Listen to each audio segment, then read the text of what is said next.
Hola a todos, bienvenidos a un episodio más del Business Lounge. Mi nombre es Marcelo Segarra y el día de hoy les traemos a Francisco Javier Román Roig, que es el CFO y uno de los cofundadores de Tu Gerente. Para los que no saben, es una plataforma startup boliviana en modelo SaaS para los que igual están familiarizados. Y bueno, simplemente nos comparte demasiado valor alrededor de toda la entrevista, de todos los retos que ellos han tenido como Tu Gerente, levantando capital y bueno, sí, todos los retos que asume un startup. Asegúrese de quedarse hasta el final porque él entra y comparte los secretos y entra a detalle en cada una de estas cosas, de lo que es financiamiento, también los retos que asume todo startup y también un tema de tomar mejores decisiones en base a data y cómo formar eso como parte de tu proceso. Estoy seguro que van a disfrutar esto, no importa si tienen un emprendimiento, si tienen una startup o simplemente están empezando a arrancar algo o ya trabajan en un lugar y ya quieren llevar ese lugar, ese startup donde trabajan al siguiente nivel. No, espero que disfruten este episodio. No olviden dejarnos sus comentarios, suscribirse a este podcast, suscribirse al canal de YouTube. Y bueno, espero que disfruten de este episodio.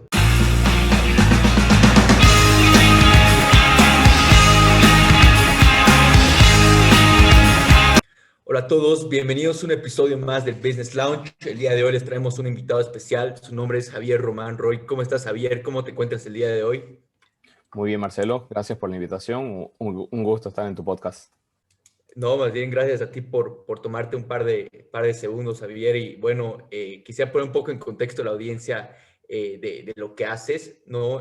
Actualmente estás como CFO de Tu Gerente, que es, bueno, una plataforma, un startup boliviano. La verdad que ando emocionado por todo lo que nos vayas a compartir. Para los que no conocen igual lo que se trata Tu Gerente, qué hacen, por favor, si nos podrías quizás dar un pequeño background de 1 o 2 minutos de qué es Tu Gerente, qué plataforma, qué solución brindan. Por supuesto. Bueno, nosotros comenzamos con nuestro MVP en 2017 y hasta ahora hemos crecido para ya tener una empresa que está consolidada por lo menos en Bolivia y regionalmente creciendo. Tu Gerente es un software para el manejo de información financiera de las empresas. En la plataforma registran las compras, las ventas, los gastos, tienen reporte todo a tiempo real. Es una forma para poder descentralizar el registro de la información de la empresa. Entonces, de forma automática se va consiguiendo un orden dentro de una empresa. Desde una pyme que por más que tenga una, dos, tres personas, resulta algo muy desordenado que nosotros hemos vivido, y una gran empresa viene a ser lo mismo, solo que multiplicado por 10, 20, y que a veces en todo ese crecimiento no ha podido generar ese orden. Tu gerente te lo ordena todo eso y de paso estamos integrados con soluciones externas en el caso de que se vuelva muy complicado manejar dos, tres herramientas a la vez. Wow, wow, excelente. Mira, quiero expandir un poco de esto porque creo que las palabras que has usado son claves, ¿no? Que ustedes han sufrido sobre ese desorden. Yo personalmente creo que las mejores ideas, las mejores soluciones vienen de los frustramientos, ¿no? Las frustraciones que tienen las empresas, ¿no? Ahí salen cómo solucionarla porque uno quiere solucionar esa frustración. Es así igual como surgió mi emprendimiento, entonces quisiera que nos comente un poco de cómo arrancó esta idea. ¿Era su primer emprendimiento? ¿Siempre había esta idea de Tu Gerente? ¿O se fue solidando, formando esta idea? Quizás si nos puedes llevar un poquito más atrás. Bueno, en nuestro equipo fundador y las primeras personas que nos unimos, tuvimos experiencias en algunos casos similares y en algunos casos complementarias. Eh, por ejemplo, nuestro CEO sufrió el problema de realizar la implementación de un software muy robusto internacional en una empresa multinacional, y, y además de que tomaba mucho tiempo, era muy caro, se necesitaban habilidades muy técnicas, y aún así había un gran problema, y en muchos casos, como en este, por ejemplo, resultaban en implementaciones que no eran exitosas. Y estamos hablando de unos 3 años que se perdió en este proceso, lo cual resulta un dolor de cabeza. Eh, Él vio esta necesidad, pero lo interesante también en este mundo de startups es que una vez conectas con otra persona, en este caso conectamos con Freddy, varios de los co-founders. En la primera ocasión fue mi hermano y yo, que por cierto, algo muy curioso es que hay muchos hermanos en startups, especialmente en Bolivia. Es un patrón que vas a ver. Sucede solo con los Winklevosses en lo que era Facebook y después fue Bitcoin. Totalmente. Pero es algo que apoyo mucho y también podemos hablar de eso más adelante. Y también es un problema que del otro lado de la mesa, Juan Miguel, mi hermano y yo sufrimos. Y también, por ejemplo, Omaira, que también es socia, que es nuestra CMO, también sufrió. Ambos tuvimos emprendimientos gastronómicos. En el caso de Mayra, enfocado en frutos secos. En el caso de Juan Miguel y el mío, en healthy snacks, en snacks saludables, entre ellos waffles, por ejemplo. Y esto fue uno de los emprendimientos que tuvimos. Hemos tenido varios, otros han sido tecnológicos y también hemos estado desde el lado de las consultoras. Desde el lado de los emprendimientos, el problema que tuvimos y la gran frustración era que era un desorden el manejo de la información. Había información que estaba en los celulares, otra que estaba en hojas de cálculo, otro en Excel, pero aparte directamente en las computadoras de las personas, ni siquiera compartido, otros en hojas de cuaderno, y poder estandarizar y centralizar esta información no sucedía. ¿Y qué es lo primero que haces? Buscas una solución y no la encontramos. A pesar de que estamos hablando de que los ERP se encuentran desde finales de los 70, comienzos de los 80, los primeros casos de un ERP, especialmente los primeros que estaban enfocados en manufactura, hasta ahora no ha habido una solución como la que nosotros estábamos buscando, especialmente hablando de las pymes, pero también para empresas medianas tirando a grandes, no había una solución en la que puedas centralizar la información, sea fácil de registrar esa información y de tomar decisiones en base a los reportes y a la data que te mostraba. Y como personas que no podemos vivir con estas frustraciones tan fuertes, esa pesadilla fue creciendo y ese problema se convirtió en una bola de nieve. Fue ahí que cuando vimos que Freddy estaba comenzando a crear el MVP, nuestro CEO, hicimos clic y dijimos, ok, esto tiene potencial para ser una startup, para ser grande, creemos en este problema, es un dolor de cabeza, creemos que el dolor es enorme, validemos de que nosotros no somos los únicos y que no ha sido coincidencia las experiencias que nosotros hemos tenido, distintos de los cofundadores. Y fue así como comenzamos con nuestro MVP. Con nuestro MVP comenzamos a validarlo y hicimos un software bien básico que se vendió a varias empresas. Ahí no estábamos validando, por ejemplo, el modelo SaaS, que lo validamos después, sino estamos viendo de que teniendo un software que era relativamente básico, el dolor de cabeza era tan grande que las empresas comenzaban a aparecer y a comprar el software y a decir, ok, esto me está solucionando mucho. Entonces ahí tenés el primer fit, que es el fit de problema-solución. Y fue ahí cuando dijimos, ok, el dolor de cabeza es tan grande que conseguís la mejor tracción que podés con MVP, ventas. Comenzamos con las ventas, ganamos la competencia de Seed Stars como mejor startup de Bolivia en 2017 con el MVP y un buen deck. El valor que tiene un buen deck es brutal y es algo que tenemos que comenzar a valorar mucho más en Bolivia y en la región, porque en las fases más iniciales, ya seas pre-revenue o estás teniendo tracciones tempranas, es muy importante que te des cuenta de que la visión es más pesada que la atracción. La visión obviamente siempre va a ser importante, solo que con el paso del tiempo la atracción va agarrando más relevancia porque se tienen que ir consiguiendo resultados. Pero al principio debe haber este componente de fe. Y por eso hay el fake it until you make it y todo este tipo de mantras que hacen que básicamente vos visualices algo y hables como que ya lo estás teniendo para poder convencer a las primeras personas. Las primeras personas son tus socios, las primeras personas que se unen al equipo, no como socios, pero sí al equipo y necesitan confiar en lo que se está creando y a los primeros inversores. Wow, totalmente. Mira, has tocado varios temas que la verdad me encantan, pero acá para cerrar con este tema específicamente, tal como has mencionado tu historia, muchos igual lo mencionan en cuestión de estas frustraciones y que ustedes han podido validar esos pain points, esos dolores que eran tan grandes y que han llegado a un buen producto, a una buena solución. Y eso quiero invitar a la audiencia, ¿no? Contamos con una audiencia emprendedora o audiencias que sienten igual esas frustraciones o igual varias ideas y es de esa manera que pueden validarla, ¿no? Ahora, yéndonos un poco con lo que mencionabas de esta etapa esencial de poder agarrar tracción en el equipo fundador especialmente, ¿qué retos ustedes han tenido quizás uno formando este equipo fundador, especialmente siendo un startup. Cuando me habla de 2017, ese término de startup ni se escuchaba en Bolivia, muy poco en Latinoamérica, te podría decir. Entonces, quizás si nos podrías dar un poco de esos retos que han tenido como startup a esos años.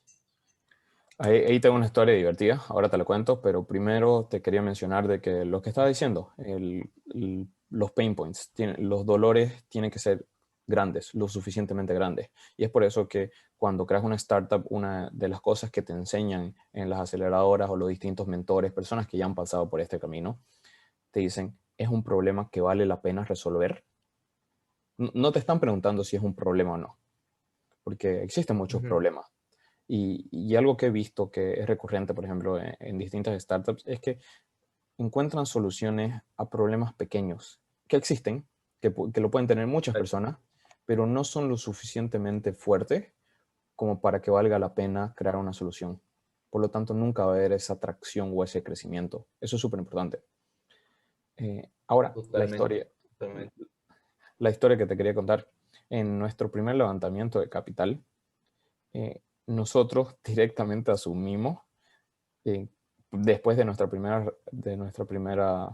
presentación, de nuestro primer deck, que teníamos que explicar que era una startup a los potenciales inversores, porque casi nadie en ese momento había invertido en una startup en Bolivia y nosotros estábamos haciendo levantamiento a nivel local.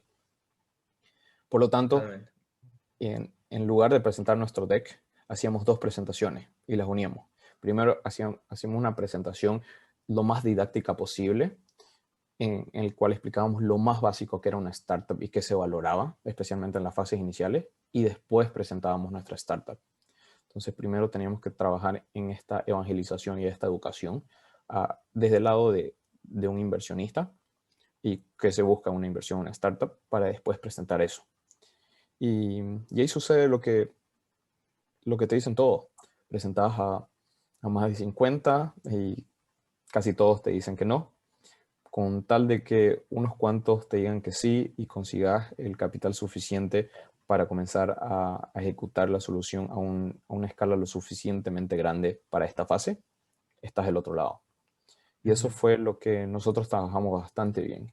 Ahí también te quiero mencionar de que un valor que está muy infravalorado, una de las habilidades más infravaloradas en una startup, que por lo menos que lo he visto a nivel local regional, es el valor de la finanza. Que Totalmente.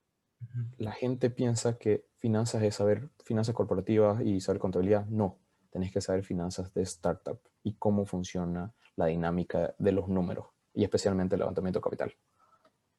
No, excelente, la verdad que me encanta y esto quiero reiterar igual porque igual contamos con una audiencia que tiene su startup y esto es algo que quiero sumergir porque uno, claro que como eres CFO lo ves esto, ves este problema y lógicamente le estás dando una solución, entonces, ¿por qué no expandimos sobre esto, sobre lo que nos hablas, el ser el pilar? Porque una empresa tiene tres pilares, especialmente cuando hablamos de una empresa startup, ¿no? Tiene el pilar comercial, que es ventas, marketing, operacional y finanza admin, ¿no? Que están en esas, son los tres pilares que toda empresa debe tener. Entonces, este pilar, el que tú estás, nadie le da un enfoque, el que se debe, ¿no?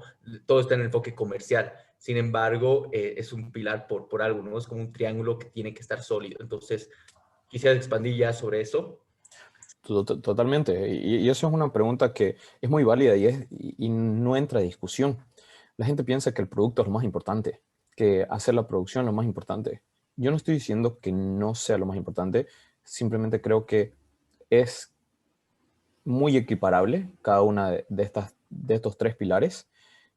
Incluso me atrevo a decir que si hay uno que es más importante que cualquier otro en la fase más inicial de una startup, es ventas. Uh No -huh. es producto, no es finanzas, es venta. Porque vos podés comenzar con una startup vendiendo algo que no es real todavía. Porque al principio, ¿qué haces? Vendes un sueño. Entonces, Totalmente. es lo primero y lo más importante. Y te encontrás por un lado las personas de negocios que te dicen, no, pero necesitas un modelo de negocio. Por supuesto, necesitas un modelo de negocio. Y lo que es más común, te encontrás con los techies, con los coders o los developers que te dicen, no, no, no, pero ¿cómo vas a poder vender algo que no existe? Lo hacen todo el tiempo, todo el mundo. Léanse la biografía de todos los grandes entrepreneurs del último siglo, especialmente en tecnología o cualquier levantamiento de capital.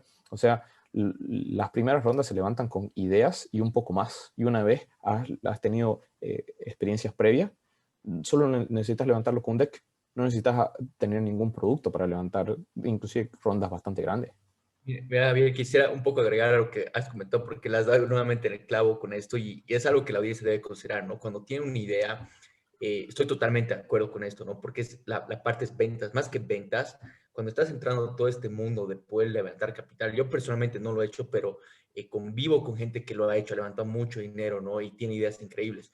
Y lo primero que te dicen es que sepas contar historias y siempre contar historias es parte de ventas, ¿no? Es parte de ser vendedor. Entonces entra el tema de storytelling. Si tu idea no tiene una historia, quién ayuda, el problema que está resolviendo y cómo afecta y el impacto que va a tener, todos son componentes de una historia, ¿no? Entonces, es lo número uno que te enseñan cuando estás haciendo a estas rondas con inversionistas, saber venderles a través de historias. Así que le has dado en el clavo, es algo que nadie considera, todos quieren agarrar, ver el modelo de negocio y simplemente lanzo el pequeño ejemplo de Airbnb, no sé si lo escuchaste, pero realmente ellos lo que formaron fue un storyboard en el momento de levantar capital, no se enfocaron en nada más que contar la historia y el problema que estaban resolviendo, ¿no? Entonces, es realmente tal cual como lo mencionaste. Ahora, eh, Joe, nuevamente, Joe Gaby y su socio eran diseñadores gráficos. totalmente. No existe una obligación de tener technical founders. Es útil, es un plus tenerlo. Y no necesariamente necesitas a los mejores desarrolladores iniciando. Y por lo general los mejores desarrolladores van a entrar después y van a ser parte del equipo. Entonces, la gente tiene que comenzar a comprender de que no hay que idealizar tanto a los fundadores de las startups porque existe un rol y una felicidad distinta para cada uno de nosotros. Si quieres convertirte en el mejor en algo, en ser un especialista, lo más probable es que no seas founder, que te vayas en un momento que sea el adecuado para comenzar a aprender esas habilidades o cuando ya estés maduro con proyectos de mayor envergadura o empresas más grandes o startups que están más avanzadas en el camino y ahí te vuelves más especialista, más capo, está perfecto. Pero si sos un generalista, es más probable que estés en fases iniciales de una startup o que estés como founder. Son distintos perfiles de personas en cada una de las ramas que te encontré.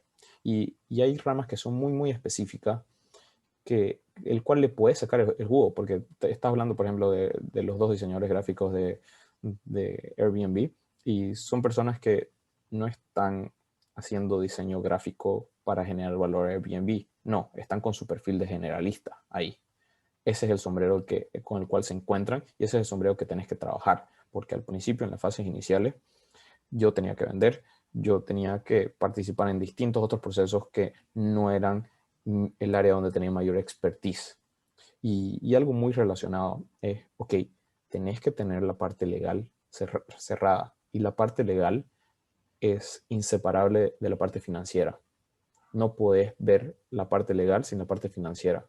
La una siempre está pegada de la otra en cuanto a incentivos, en cuanto a acuerdo de socio, a remuneraciones al equipo de cualquier forma y en cuanto a incentivos o desincentivos. Ujú. No, totalmente, totalmente. Y esto realmente es algo que invito nuevamente a escuchar esto para toda persona que quiera arrancar, porque son problemas súper básicos lo que estás mencionando, ¿no? Tan básicos que obviamente los obviamos como founders. Yo personalmente te digo, yo he cometido tal cual el error que has mencionado y es por eso que puedo reiterarlo. Entonces, entrando un poco acá de qué es la función verdadera que cumple en cuestión de un financiamiento en una startup, si puedes expandir sobre eso. Por supuesto. Bueno, en el caso de tu gerente, y creo que se aplica a la mayoría de startups, ¿qué haces con el financiamiento? Tenés un plan, tenés tu validación inicial. Y en el caso de nosotros tuvimos de cierta forma el timing correcto y también el- se unieron distintas piezas para que, por ejemplo, Juan Miguel haga pitch ganador y ha sido uno de los mejores pitch que he visto en fases iniciales y también nos dijeron bastante, porque al final el storytelling que se utilizó en este mismo pitch, el haber ganado una competencia, lo utilizas como credencial de que has conseguido eso. Porque eso, por lo menos en Bolivia, que todavía se encuentra en una fase más naciente, el ecosistema, es ahí donde pesa esto más, inclusive que tener experiencia previa en startups, por más que han sido fallidas. Y, obviamente no puedes vivir solo de casos de startups fallidas, pero también existe ese aprendizaje que tenés y por qué aquí lo vas a hacer distinto y por qué es tan importante manejar el dinero. En el caso específico de países como Perú, Bolivia, Paraguay y la región a nuestro alrededor y países más pequeños, Centroamérica puede ser un caso, Ecuador también, cuando vos haces funding, no tenés que hacerlo exactamente igual a como se hace en Argentina, Colombia, México, por ejemplo. México siendo lo más desarrollado que hay por la proximidad que tienen con Estados Unidos y porque todo el tiempo tiene esa interacción y la inversión al otro lado del Río Grande. ¿Qué es lo que tenés que ver? Que cuando vos levantás funding, cuando tenés financiamiento de startup, uno, tenés que ver obviamente las reglas y las condiciones grandes que también podemos elaborar en eso, pero lo más importante es en qué vas a usar esos fondos y cuánto tiempo te va a durar. Eso es lo que se conoce como runway. Ahora, lo distinto a países como el que nosotros nos encontramos es que para mí no tenés que pensarlo en un runway que se te va a acabar, que por supuesto va a existir eso, sino que tenés que pensar de que tu objetivo no es conseguir una siguiente ronda antes de que acabe ese runway, como otras startups lo hacen en otras industrias, en economías más desarrolladas, sino buscar break-even, buscar llegar al punto de equilibrio antes de que se te acabe la plata, porque lo más probable va a ser que no vas a poder conseguir conseguir follow-on investment, inversiones en una ronda subsiguiente en los próximos 2 años, porque todavía no existe es la cantidad de fondos suficientes para invertir en startups en la región. Wow, no, totalmente. Mira, de hecho, igual esto es algo que me interesa. Uno, principalmente, como te comenté pre la entrevista, y lo acabo de mencionar igual, yo no levanté dinero en mi startup. Sí es algo que siempre estoy evaluando, ¿no? Como emprendedor, el tema de bootstrapping y el tema de financiamiento, ¿no? Entonces, es algo que todavía lo debatimos, ¿no? Porque quizás uno de los dolores que sentimos nosotros es el dejar ir una parte de la empresa por ese tema del capital y uno no saber igual cómo administrar y gestionar ese capital, ¿no? Entonces, no sé qué tipo de consejos tú podrías dar para esto, para esta teoría, lo que hay, lo que es el bootstrapping y el financiamiento, que ninguna, o sea, vemos, o sea, empresas gigantes que han ido por ambos caminos y han sido exitosas, o sea, creo que ningún modelo está mal, pero es un poco más en cuestión del objetivo, pero ¿qué podría tener un emprendedor en cuestión para responderse y alinearse por cuál ir, ¿no? Por ambos. De cierta forma, en la vida del emprendimiento lo más probable es que tengas un enfoque mixto. Para empezar, si levantas capital, igual tenés que hacer bootstrapping. No puedes comenzar a gastar y a despilfarrar el dinero que vas teniendo porque se te va a acabar rápido. Es como todo en la vida. Tenés que ser bastante cauto con lo que estás invirtiendo y, y algo que es muy importante que tenés que hacer es tomar riesgos calculados. No es tomar riesgo. Por supuesto, estás en capital de riesgo, pero tenés que calcular y tenés que intentar disminuir la incertidumbre al máximo porque todas las probabilidades están en tu contra. Aún así, vas a tener mucho más incertidumbre como startup para potenciales inversores que la mayoría de las opciones que ellos tengan. Entonces, tienen que ser conscientes de que cuando están invirtiendo a esto, las probabilidades son muy altas de que pierdan todo su dinero los inversores y que por eso tienen que invertir en más startups para disminuir su propio riesgo y tener retorno en alguna de estas startups. Ahora, dos cosas que hay que considerar si en las fases iniciales estás haciendo bootstrapping o estás levantando capital muy temprano. En nuestro caso, nosotros levantamos capital, el primer desembolso fue en menos de 6 meses. Entonces, fue bastante rápido. Desde ideación, en menos de 6 meses ya teníamos capital y cerramos nuestra ronda en menos de un año. Entonces, estamos hablando de que lo hicimos de cierta forma textbook por el camino de financiamiento. Bootstrapping es ideal si dentro de los socios, por ejemplo, uno de los consejos es idealmente estar con socios que se encuentren en un nivel socioeconómico parecido, que no existan demasiadas desigualdades entre los socios fundadores, porque esto puede generar distintos tipos de roces que con el estrés y todos los problemas que van a surgir indudablemente se pueden agravar. Entonces, ese es punto uno. Y si se encuentran en niveles socioeconómicos medio altos hacia arriba, bootstrapping es una opción más probable que suceda, porque van a poder invertir de su propio dinero un poco. Pero eso es obviamente a discreción y se tiene que ser lo más austero posible, pero se va a estar colocando el capital. Si estás hablando de niveles socioeconómicos medios hacia abajo, van a necesitar capital externo de alguna forma porque se necesita capital para comenzar a probar distintas cosas. No basta con tener en tu equipo uno o dos desarrolladores, sean socios o no sean socios, trabajando por amor al proyecto, porque esto no es sostenible. Entonces, en cierto punto, o comenzás a generar cash rápido o comenzás a recibir financiamiento. ¿Qué ha sucedido en países como Centroamérica y Bolivia, por ejemplo? Que hay muchos de estos proyectos de startups que han sido financiados por una software factory o una maquila de software, que es la traducción, por detrás. Pero esto genera también otros problemas. Puede ser un camino, pero tiene que ser muy a corto plazo. Genera el problema de que van a fallar tantas cosas al principio y tantas hipótesis que uno piensa que uno tiene la razón, pero el mercado te está diciendo que no es así, que vas a querer concentrarte más en el software factory porque es lo que te está generando ingresos constantes. Y eso va a hacer que no te concentres en tu modelo de negocio.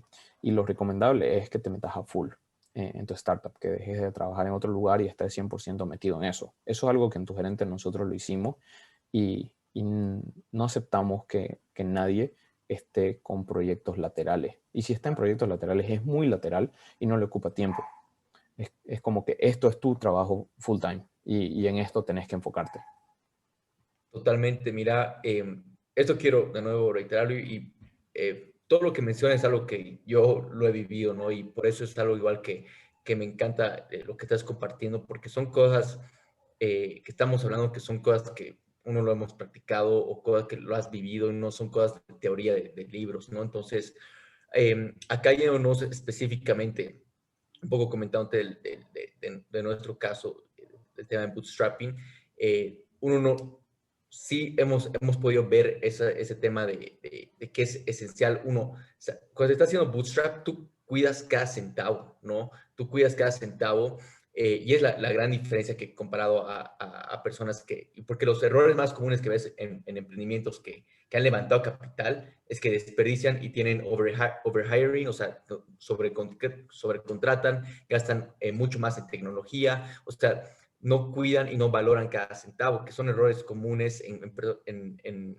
emprendedores que, bueno, levantan el capital. Y eso es justamente el temor que hemos tenido nosotros desde el día uno, ¿no? No saber uno qué hacer con ese capital, porque igual saber distribuir todo el tema de budgeting, planning, que justamente igual quisiera un poco que nos expandas en eso, quizás dándonos cosas concretas, eh, pero ahorita, yéndonos nuevamente para terminar mi punto, el tema del bootstrapping, cuidamos cada centavo, no cuidamos cada centavo y te da, al cuidar cada centavo te incentiva un poco más de creatividad, por decirlo, de cómo puede ir el dinero, cómo puedes maximizar cada pedazo de retorno de inversión, ¿no? Porque al final a cabo, yéndonos un poco al lado comercial, el que puede pagar más en cuestión de lo que es adquirir el costo de un nuevo cliente, no es el que gana, no es la ley de un startup.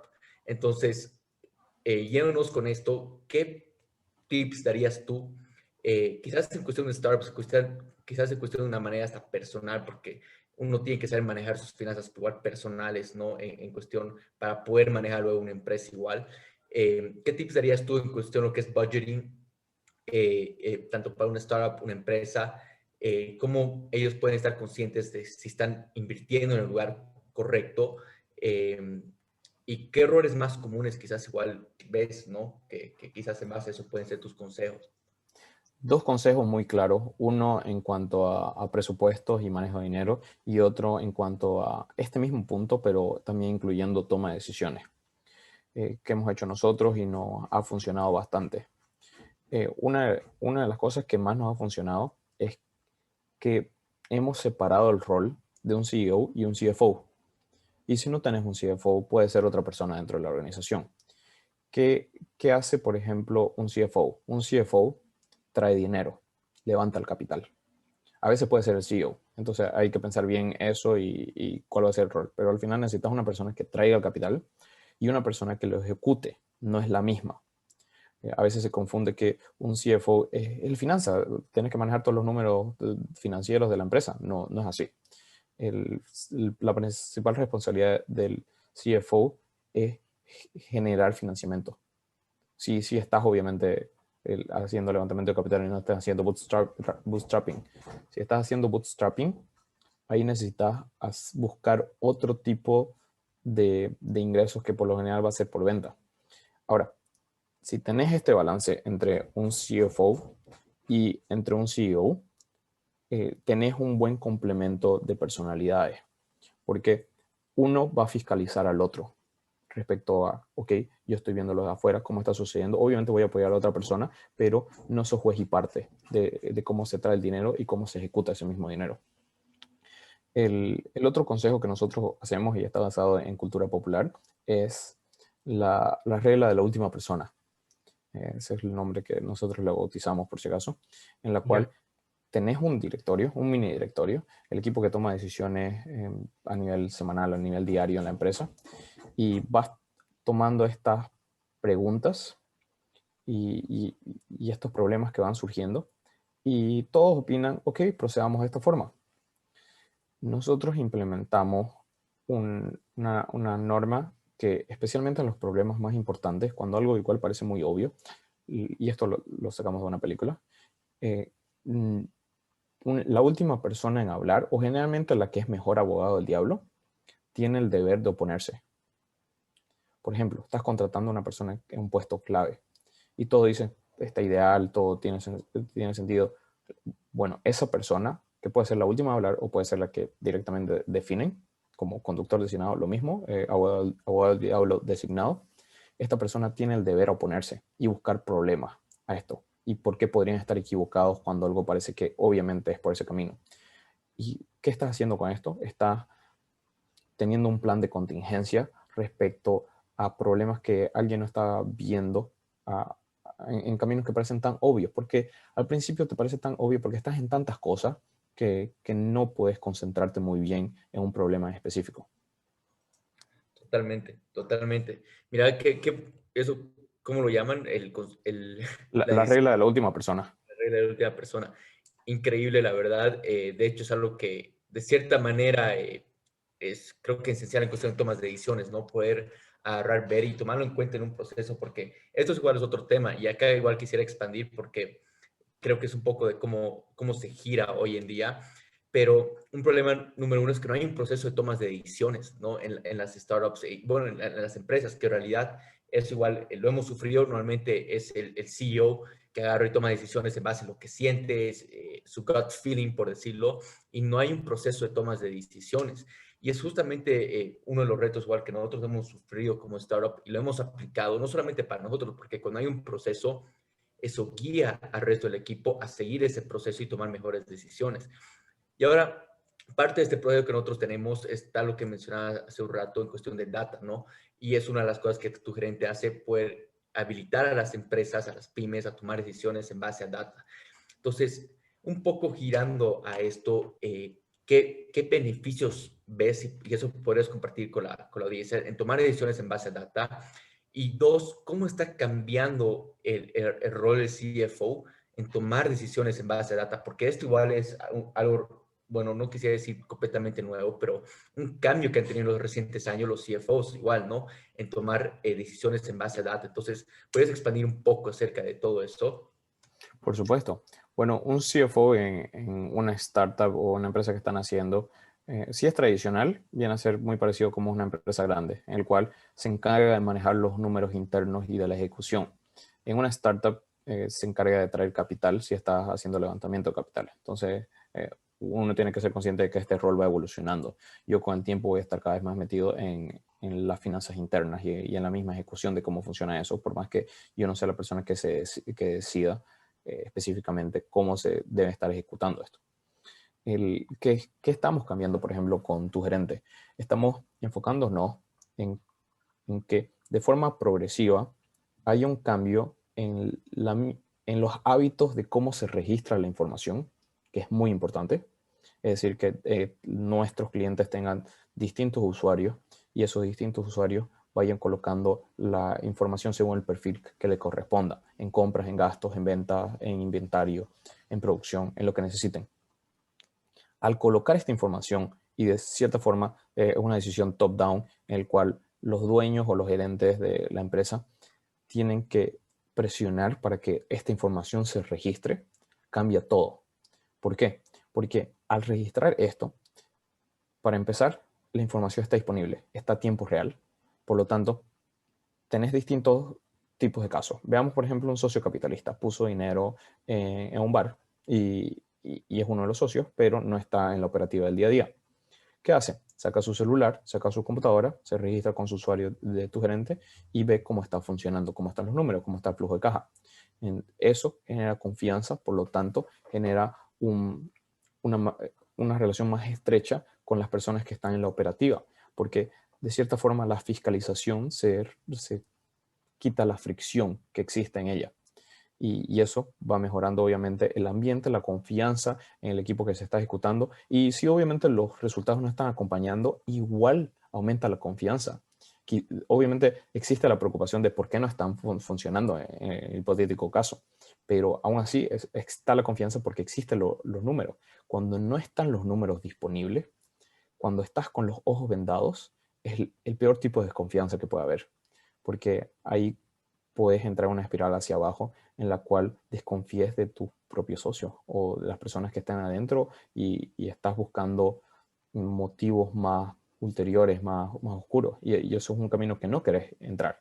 Desde el lado más operativo, tanto en las distintas gerencias como en las personas que registran, este flujo de información hace que puedas conectarte mejor con las otras personas de las distintas áreas.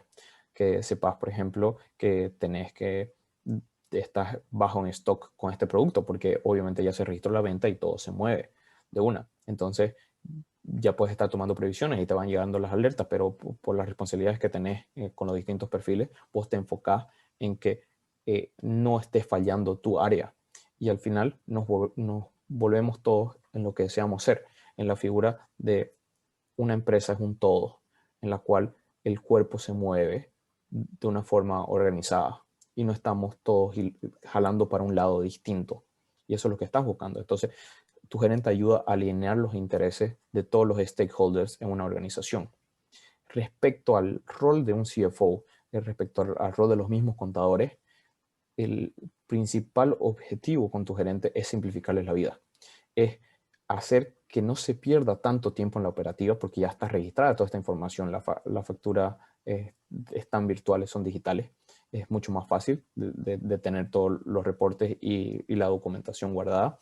Los estados financieros están cargados de forma automáticamente y lo que tienes que hacer ahí es fiscalización y ya puedes dedicarle más tiempo, que es lo importante, porque estás ganando mucho más tiempo, le puedes dedicar más tiempo hacia la estrategia. Y ese es el futuro que nosotros vemos para los contadores. Dejan de ser tan operativos, en cual antes perdían muchísimo tiempo, ahora están ahorrando mucho más tiempo y se van enfocando en cómo puedo ser más eficiente fiscalmente, cómo puedo comenzar a aconsejar en dónde se debería estar colocando distinto capital, porque la información la tengo ahí. Y obviamente el CFO es el dueño de ese proceso en el cual puede meterse en esa toma de decisiones de forma informada, no una forma en la cual está basándose en sus guts, en su intuición y cambia todo hacia una toma de decisiones basada en data. Totalmente. Y acá un poco como para cerrar es como dice esa frase, ¿no? De que los números nunca mienten, las personas sí. Entonces, y en base a eso es que se toman decisiones y tal como mencionan, realmente es una solución muy grande que están dando porque igual muchas empresas fallan por un mal manejo de este capital y por simplemente tomar decisiones de inversión, distribución de dinero en base a lo que sienten sin ningún data ni evidencias para respaldar sus decisiones, ¿no? Así que es tal como lo has mencionado y acá voy a quise girar un poco la moneda, saliéndonos de todo este lado de bootstrapping finanzas que acabamos de hablar. Y no es algo que me parece interesante, ¿no? Porque personalmente nosotros como startup, y la verdad no la sabía, lo que mencionaste, que muchas startups emprenden entre hermanos, ¿no? Que normalmente hay algo como un status quo, que nunca hagas negocio con familiares, que nunca metas a tu empresa, o sea, a tu familia y tal como eso, ¿no? Yo personalmente tengo a mi hermana en nuestro startup, igual es una co-founder en todo esto, y no puedo dejar de reiterar, o sea, lo importante que es por la relación que hemos establecido, lo rápido y lo mejor, o sea, nos manejamos muy bien, ¿no? Lógicamente, quizás uno de los retos, y ya quisiera que tú expandas un poco acerca de todo esto, pero uno de los retos que hemos tenido es dibujar esa línea de lo que es familia y trabajo, ¿no? Porque a veces es respetar esa barrera, porque ambos necesitan, o sea, al final cada mi hermana necesita un hermano que esté ahí y también lo mismo yo, ¿no? Y pero al mismo tiempo somos socios y a veces es inevitable traer los problemas del trabajo a casa, como se dice, ¿no? Entonces, quisiera que nos expandas un poco acerca de esto y realmente qué dato interesante de este tema de startups en Latinoamérica, de poder emprender entre hermanos. ¿Por qué nos expandes un poco de eso y cómo igual ha sido en cuestión de tu figura personalmente, ¿no? Por supuesto. Bueno, hay bastante evidencia de que falta nomás que haya un estudio de la relación que existe entre hermanos y hermanas, la presencia de hermanos y hermanas en una startup y la presencia de compañeros y compañeras de colegio en una startup o amigos de la infancia con un vínculo mucho más cercano y el efecto que existe en generar más retornos, generar levantamiento de rondas más grandes y startups más exitosas desde el punto de vista financiero. Entonces, sería muy interesante comenzar a ver información y data académica que respalde esto o que lo refute, a ver qué es lo que está sucediendo. En nuestra experiencia, por ejemplo, cuando nosotros presentábamos y cuando presentamos cómo nos conocimos, que es una pregunta que en las fases iniciales es mucho más importante que después, y mencionamos que somos hermanos, que está Juan Miguel y yo, que somos hermanos, que con Freddy, Diego y Carlos, por ejemplo, somos amigos de la infancia, que como Mayra hemos trabajado como 4 años de lado institucional juntos, inclusive en una misma cartera desde una organización que era extracurricular y te muestra estos vínculos que son fuertes y dentro de ellos el vínculo sanguíneo es uno de los más fuertes. Los inversores lo ven como un check. ¿Por qué? ¿Qué están buscando? La principal razón para mí, y bueno, hay estudios que van para un lado, otros que van para otro, para mí la principal razón por la cual una startup no funciona es porque se pelean los socios hasta un punto que llega a ser irreconciliable. No es porque no encuentran un problema que valga la pena resolver o porque no encuentren financiamiento o porque no tengan las habilidades. Para mí, la principal causa de por qué falla, creo que varios de estos problemas desembocan de ese desentendimiento. Entonces, cuando tenemos una relación, por ejemplo, entre hermanos, vos te vas a pelear, sí o sí. Sí o sí te vas a pelear y te puedes pelear feo. Pero después tenés que llegar a un punto en la lógica de tu pelea de que por más que te pelees feo, tenés que reconciliarte y tenés que seguir remando el mismo bote y obviamente lavar los platos dentro de la casa. Y eso muestra unidad. Y creo yo mucho en la filosofía japonesa del wabi-sabi, en la cual cuando algo está roto y se pega es más fuerte y encontrar esa belleza en la imperfección. Y creo que es mucho más importante el cuando existen estas fracturas y puedes encontrar la manera de unirlos, te convertís en personas con vínculos más fuertes. Y eso es lo que nosotros como cofundadores y con nuestro equipo creo que hemos logrado. Que después de pelea, hemos estado cada vez más unidos y cada vez tenemos más nuestras espaldas cubiertas. Pero para eso también es muy importante el que se haya trabajado seguido. Entonces yo por ejemplo, que considero que tienen más probabilidades de éxito a largo plazo, de forma estadística, cuando los fundadores se conocen de hace más tiempo o han compartido experiencias previas. Pero por supuesto, existen muchos casos exitosos en los cuales se conocían recientemente.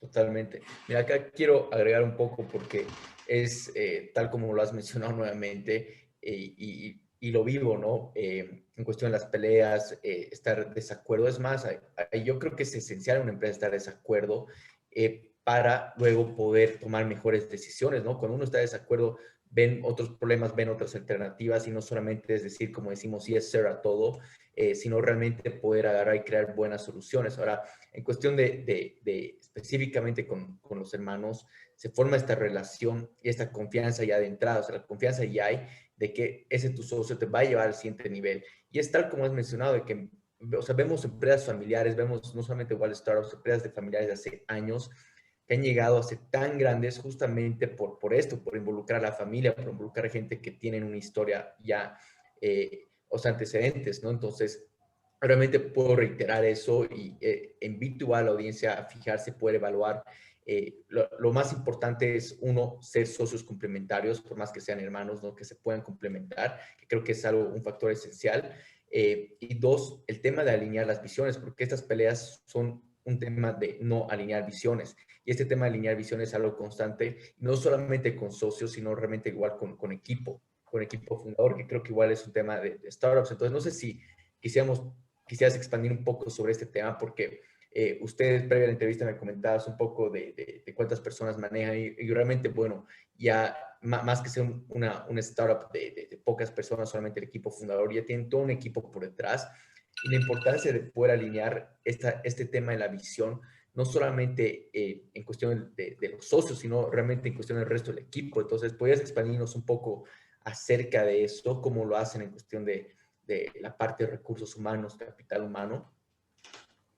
Para empezar, así como o personal quedó desfasado en su momento en los años 80 y hasta los 90, para nosotros recursos humanos también ha cambiado y creo que obviamente las startups lideran ese camino. Entonces, en ese sentido, para nosotros es people and happiness, gente y felicidad, lo que nos enfocamos y no creemos en filosofías que para nosotros es un poco más obsoleta y distintos sistemas que se manejan en recursos humanos. Y obviamente eso es un tema de nombres, pero al final los nombres afectan mucho.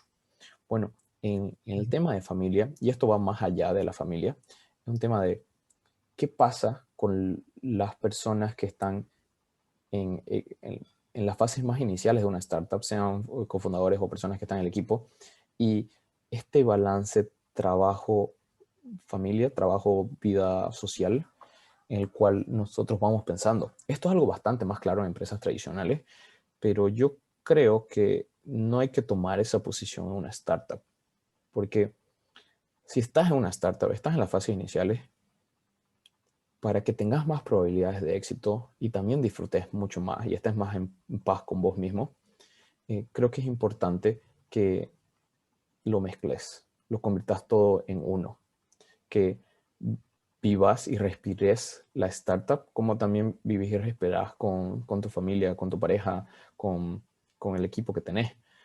Tomemos en cuenta que la mayor parte del día nosotros la pasamos con las personas con las que nosotros trabajamos, más que con nuestra familia. Entonces, estamos hablando de que esta es nuestra otra familia. ¿Por qué no tenemos ese vínculo tan cercano? Y obviamente te puedes salir de las empresas o te pueden desvincular de esas empresas y vas a intentar crear esta relación en otro lado. Pero por lo general la mayoría de personas busca estar ahí con relaciones más duraderas, más significativas a largo plazo. Y es ahí donde yo tomo una posición de que si te salís del ambiente de trabajo de una oficina, que bueno, obviamente con esto del COVID resulta más difícil de realizarlo, y obviamente con home office, independientemente si estamos en un periodo de pandemia o no, resulta más difícil colocar estos límites. Yo no creo que tenés que colocar esos límites. Hay momentos, obviamente, para descansar, para meditar, para hacer deportes, para disfrutar con tu pareja, familia, amigos, pero eso no quiere decir que no estés totalmente entusiasmado y ames lo que estás haciendo, que ames tu trabajo y que lo intentes separar. O esos amigos que te digan, ya, déjame hablar de tu startup, parece un fanático. Obvio, somos fanáticos, tenemos que ser de cierta forma fanáticos de las startups que nosotros estamos haciendo porque creemos plenamente en el propósito de lo que nosotros estamos haciendo. Entonces, ¿por qué querrías separarlo? Y las personas cercanas, tus padres, tu pareja, te deberían estar apoyando en esto. Porque si no te están apoyando, vas a comenzar a tener choques y fricciones todo el tiempo. Y muchas de ellas pueden ser letales en el sentido de que te pueden quemar mucho más rápido. Y si te queman y sos una de las personas vitales en una startup, te puedes llevar a la startup con vos mismo. Totalmente, totalmente. Mira, estoy de acuerdo con todo lo que has mencionado, ¿no? Y principalmente eh, la importancia de que es, o sea, no solamente, o sea, quizás en la fase inicial, pero te hablo, a ver, la fase inicial dura años, o sea, los primeros 4 años, que tiene que ser parte de tu vida, ¿no? O sea, realmente no existe un work-life balance perfecto porque no importa, estás bootstrapping o con financiamiento, pero tienes que vivirlo, o sea, tienes que vivirlo eso día y noche y uno piensa que trabaja menos, pero realmente agarra y se sacude y no hay work-life balance, ¿no? Y soy fiel testigo de eso, fiel creyente a lo que has mencionado. Y eso igual para reiterar con la audiencia, ¿no? Si están emprendiendo, arrancando, empezando algo, consideren estos puntos que son fundamentales y todo buen startup que vemos, admiramos, ha pasado por esto. Si solamente no comparamos el capítulo 20, ya sea de Facebook, de cualquier otra empresa que está ahí, ese tipo de startups, si no comparamos con el capítulo 1 de lo que eran ellos y nuestro capítulo 1, ¿no? Eso es algo esencial. Eh, Mira, Javier, lamentablemente ya estamos llegando al final de la entrevista, pero quisiera poder agarrar y expandir un poco de qué viene después para ustedes, ¿no? Quizás como tu gerente, ¿qué otros problemas o un tema de innovación que están implementando? Si nos podrías compartir un poco de eso. Por supuesto. Bueno, este año y el próximo se vienen grandes cosas en tu gerente. A la mayoría de ellos no puedo comentar. Sí nos estamos expandiendo y tanto consolidando nuestra posición a nivel regional como expandiéndonos regionalmente, pero fuera de las fronteras de Bolivia. Y lo estamos haciendo obviamente no tanto con cautela, porque necesitas ese riesgo, tomarlo, abrazarlo, sino tomando medidas y posiciones que te permiten crecer. Y estamos muy abiertos a trabajar con startups en la región. Esa es una posición que siempre hemos mostrado. Entonces, si alguna startup de la región necesita apoyo, aprovecho aquí para mencionar de que cuenten con nosotros.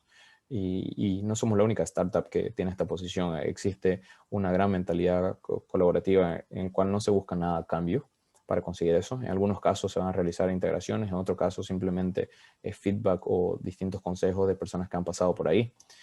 Como tu gerente, tenemos varios procesos de innovación en distintas ramas, tanto a nivel producto como a nivel proceso interno, y eso es algo que a veces no se ve o que a veces nuestros clientes los ven y nos lo están agradeciendo, los distintos cambios que estamos haciendo en nuestros propios sistemas de atención al cliente, por ejemplo.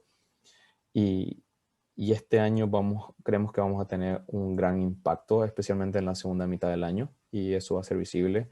Y te vamos a mantener al tanto, Marcelo, cuando tengamos buenas noticias respecto a estos casos más vistosos. No, no, sin duda, sin duda. Y muchas gracias nuevamente por comentarnos y desearles todo lo mejor, ¿no? Como tu gerente. Y quiero invitar a la audiencia, uno, a poder averiguar un poco más de ustedes, averiguar un poco más acerca de ti igual. Vamos a dejar los links tanto en YouTube, ya sea igual en el canal podcast. Y una pregunta más que realmente creo que esto es el takeaway para la audiencia, ¿no? Lo que se pueden llevar a casa. Y lo hacemos a cada uno de los speakers, ¿no? Que llega a ser en quién te tuviste que convertir tú para poder poner tu grano de arena y llevar ya sea tu gerente al nivel que lo están llevando. Y acá, en cuestión de convertir, me refiero un poco en cuestión de habilidades, ¿no? Porque al principio igual comentabas un poco, hasta el mismo tema, ¿no? Que al principio estabas con un sombrero, luego tenías que cambiarte el sombrero, y creo que eso es algo que todo emprendedor ahí afuera tiene que saberlo, y que se trata todo esto es un tema de un viaje de transformación, ¿no? Entonces, ¿nos podrías comentar un poco acerca de esta transformación que has tenido tú? Personalmente, bueno, yo estoy en el mundo de startups desde 2010, 2011, entonces ya casi una década en la cual estoy relacionado de alguna manera con todo lo relacionado con tech startups. Eh, lo que creo que más me ha transformado, si bien mi background es más basado en finanzas, también me ha gustado distintas otras áreas. Lo que más me ha transformado creo que es cómo poder recepcionar los problemas, cómo poder abrazar el estrés y cómo podés ver que es bueno y es necesario que sucedan cosas que en teoría parecen malas, que parecen negativas, como por ejemplo distintas peleas o distintos caos o distintos problemas que van surgiendo en el día a día, y cómo puedes ver el silver lining, el lado positivo de ello, y obviamente en perspectiva puedes cambiarlo. Entonces, a nivel, puedes llamarlo espiritual, psicológico, es cómo puedes esto procesar sin que te afecte.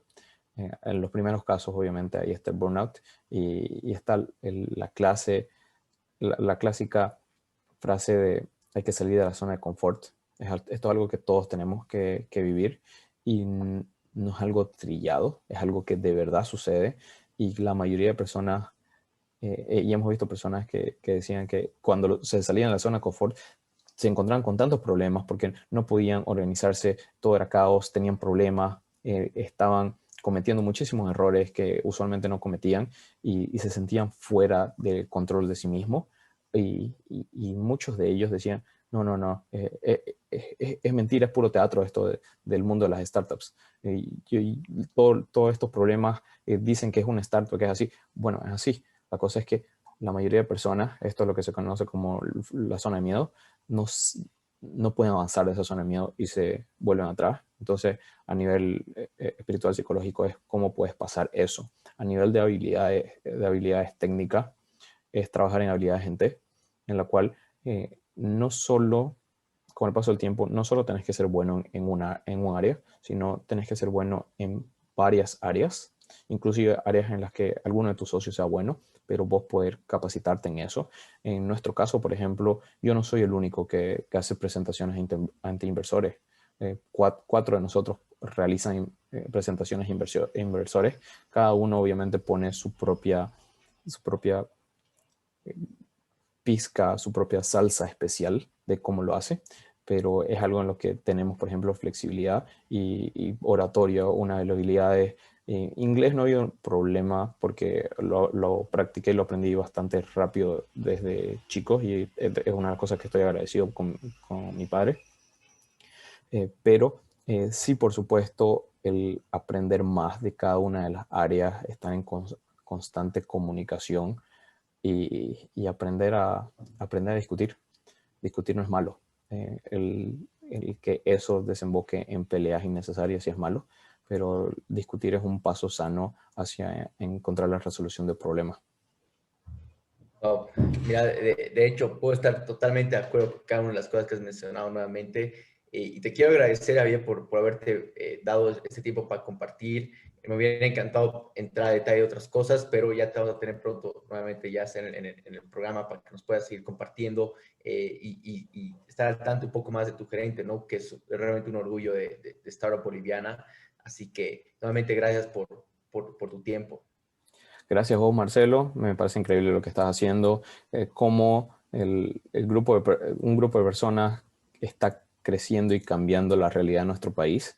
Y creo que de verdad podemos hacer un cambio y un impacto significativo para cambiar nuestro día a día y la vida de las personas que nos rodean y personas que inclusive no conocemos. Totalmente, totalmente. Listo, Javier, muchas gracias nuevamente. Vamos a estar en contacto.